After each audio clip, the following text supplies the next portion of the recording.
ٹوپی کرائیں گے بھی اور پہنیں گے بھی. تو یہ ہمارا مذہب سے رشتہ ہے. اسلام کیا کہتا ہے؟ اسلام کہتا ہے نہیں، یہ نہیں ہے. قرآن ہمیں بالکل 180 ڈگری پہ لے کے جاتا ہے. قرآن کہتا ہے سب سے پہلی بات، تم نے جو کامیابی کی تعریف، جس کو کامیابی سمجھ لیا ہے نا، وہ کامیابی کی ایک صورت ہے، حقیقت میں وہ کامیابی کی ڈیفینیشن یہ نہیں ہے. اگر کامیابی اس چیز کا نام ہوتا تو کتنے پیغمبر دنیا میں آئے جو نہ پیسہ کما سکے، حتیٰ کہ ان کی جو دعوت تھی وہ بھی مکمل نہیں ہوئی. ان کا جو مشن تھا وہ اس میں بھی دنیا میں ناکام ہوئے دنیاوی لحاظ سے. نبی صلی اللہ علیہ وسلم نے فرمایا کتنے پیغمبر ایسے آئے ہیں کہ ان کی دعوت پر ایک شخص نے بھی لبیک نہیں کہا اور ان کو قتل کر دیا گیا. خود ہمارے نبی سید الانبیاء صلی اللہ علیہ وسلم جب دنیا سے گئے ہیں تو ایک درہم بھی وراثت کا نہیں.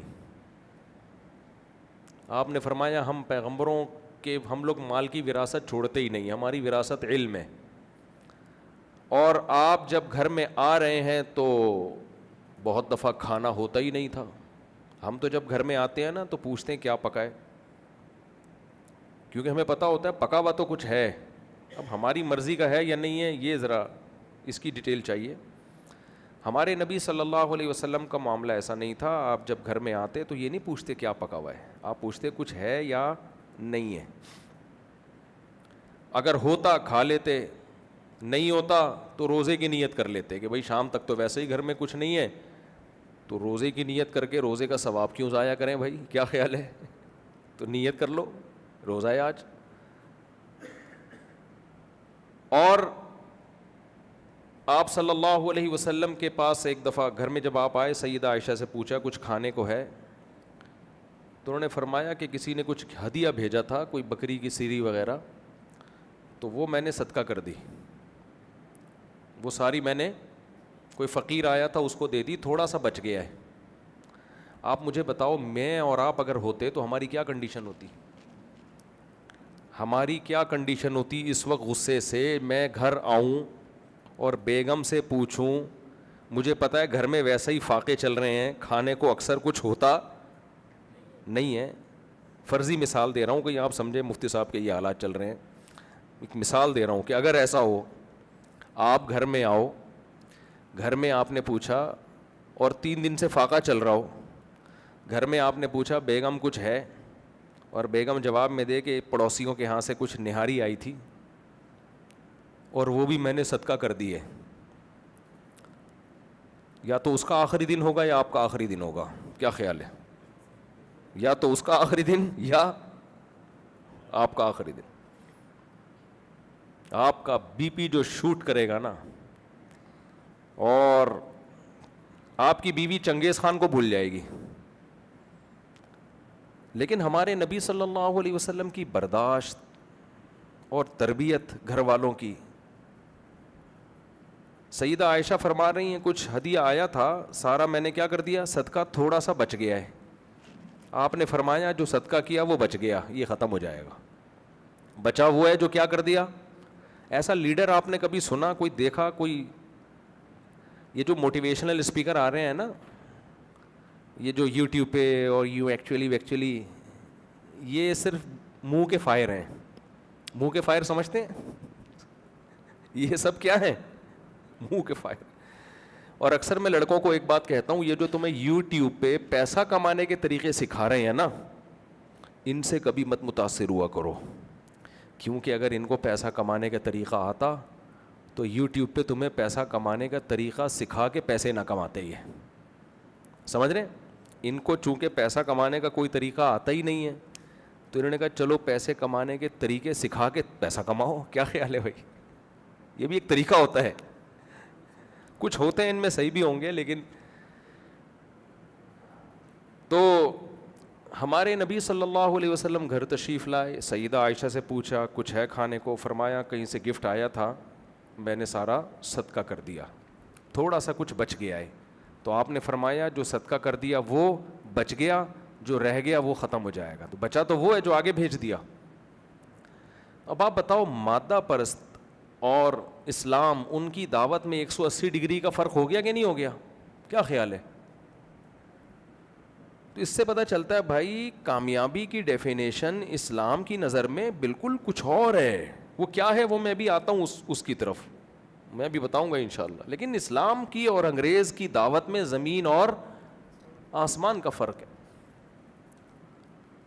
اسلام کہتا ہے بھائی ہم بنے آخرت کے لیے ہیں، آخرت کے لیے، دنیا کے لیے نہیں بنے ہم.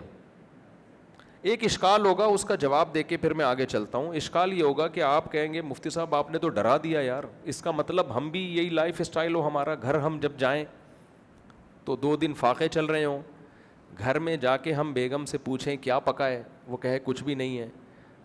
پڑوسیوں کے ہاں سے 2 کوفتے آئے تھے، ایک کوفتہ میں نے پڑوسیوں کو گفٹ کر دیا، ایک رہ گیا ہے، اور ہم اس کو سمجھا رہے ہوں ویل ڈن بیگم، جو گفٹ کر دیا وہ بچ گیا، یہ تو ختم ہو جائے گا، دنیا دار فانی ہے، ختم ہونے والی ہے، ایسا کرو یہ آدھا بھی دے دو کسی کو. تو اب آپ کے ذہن میں ہوگا یار یہ تو لائف نہ رہی نا، کیا خیال ہے؟ یہ ہے اسلام. مفتی صاحب آپ ہمیں یہ والا اسلام بتانے کے لیے آئے ہو؟ یہ تو ہم جنگل میں رہ رہے ہیں یا ہم شہر میں رہ رہے ہیں؟ تو دیکھیں کبھی بھی ایک حدیث دیکھ کے کبھی فیصلہ نہیں کیا جاتا. ایک حدیث دیکھ کے میں اس کی ایک مثال دیتا ہوں. نبی صلی اللہ علیہ وسلم نے ایک صحابی کو دیکھا کہ آپ درخت لگا رہے ہیں. آپ صلی اللہ علیہ وسلم نے ان صحابی سے فرمایا کہ تم یہ کیوں لگا رہے ہو؟ حدیث کا مفہوم ہے، انہوں نے فرمایا کہ درخت بڑا ہوگا، پھل دے گا، کھائیں گے، فائدہ اٹھائیں گے، پھل کو بیچیں گے، اکنومیکلی بھی فائدہ ہوگا. آپ صلی اللہ علیہ وسلم نے فرمایا کہ بڑی لمبی امیدیں لگا کے بیٹھے ہوئے ہو، موت کا پل بھر کا پتہ نہیں ہے اور پلاننگ کر رہے ہو 5 10 سال بعد کی. کیا پتہ تمہاری موت کل آ جائے، پرسوں آ جائے. اب جس نے یہ حدیث دیکھی ہو، صرف یہ حدیث سنی ہو، اس کو کیا میسج جائے گا کہ اسلام درخت لگانے کو کے عمل کو موٹیویٹ کرتا ہے یا ڈی موٹیویٹ کرتا ہے؟ بولیں. D motivate. گویا اسلام میں درخت لگانے کی حوصلہ افزائی نہیں ہے. یہی میسج جائے گا نا. تبھی یہ جو آج کل نئے اسکالرز آ رہے ہیں نا، حدیثوں کے ریفرنس دے کے مسئلے بیان کر رہے ہوتے ہیں، جب تک پورا پراپر علم نہ ہو صرف ریفرنسز سے کام نہیں چلتا. آپ نے میڈیکل سائنس کی ایک کتاب دیکھی گردے پہ پتھری نکالنے کا طریقہ، اور وہ یوٹیوب پہ کلپ بنا کے ڈال دیا. وہ ڈاکٹر کو پتہ ہے کہ یہ کس کی پتھری نکالے گی، کس کے گردوں کا بیڑا غرق کرے گی. تو اب کیا ہے، یہ حدیث جب ہم پڑھتے ہیں تو ہمیں پتہ چلتا ہے بھائی اسلام تو درخت لگانے کی حوصلہ شکنی کر رہا ہے. ہم جب درخت لگائیں گے 5 سال 10 سال کے بعد جا کے وہ پھل دے گا، اور ہمیں کیا پتہ 5 سال 10 سال تک ہم زندہ رہیں یا نہ رہیں. تو اس سے تو ایسا لگتا ہے جو درخت لگ چکے ہیں وہ بھی ہم نے غلطی کی ہے بھائی، اس کو بھی کاٹ دینا چاہیے. لیکن ہم دوسری حدیث دیکھتے ہیں، بخاری مسلم کی حدیث ہے. آپ صلی اللہ علیہ وسلم نے ارشاد فرمایا جس نے درخت لگایا اور مر گیا، تو جب تک اس درخت سے انسان تو دور کی بات، پرندے بھی فائدہ اٹھائیں گے نا، پرندے، اس کو قبر میں اس کا ثواب ملے گا، وہ نیکی اللہ کے اعمال میں لکھی جائے گی، ضائع نہیں. جب تک درخت رہے گا اس کے ثواب کا کھاتا بولو کھل گیا. پرندوں کی مثال دی نبی نے اس لیے کہ جب پرندہ اس سے چگ رہا ہے یا گھونسلہ بنا کے رہ رہا ہے، اس پہ ثواب مل رہا ہے، تو انسان ہے بھائی. اس سے درخت لگانے کی ایسی حوصلہ افزائی ہو رہی ہے کہ یہ حوصلہ افزائی تو انگریز بھی نہیں کر سکتا. انگریز زیادہ سے زیادہ کیا کہے گا، بھائی درخت لگاؤ، آکسیجن، انوائرمنٹ اچھا ہو جائے گا، آکسیجن بڑھ جائے گا، آپ ایک ہیلدی لائف گزاریں گے. انگریز سے پوچھو کب تک گزاریں گے، بھائی 60 سال 70 سال 90 سال، اس کے بعد کیا ہوگا، مر جائیں گے، ختم. جبکہ اسلام کیا کہہ رہا ہے، بھائی یہ مت دیکھو کہ درخت لگا دیا تو مر گیا تو کیا ہو گیا، کوئی بات نہیں، مر جاؤ، ڈپازٹ کر کے گئے ہو، ایسا بینک کھول کے گئے ہو کہ جس کا پروفٹ تمہیں جب تک وہ درخت رہے گا وہ پروفٹ تمہیں ملتا رہے گا. تبھی صحابہ درخت بہت لگایا کرتے تھے، کنویں کھدوایا کرتے تھے.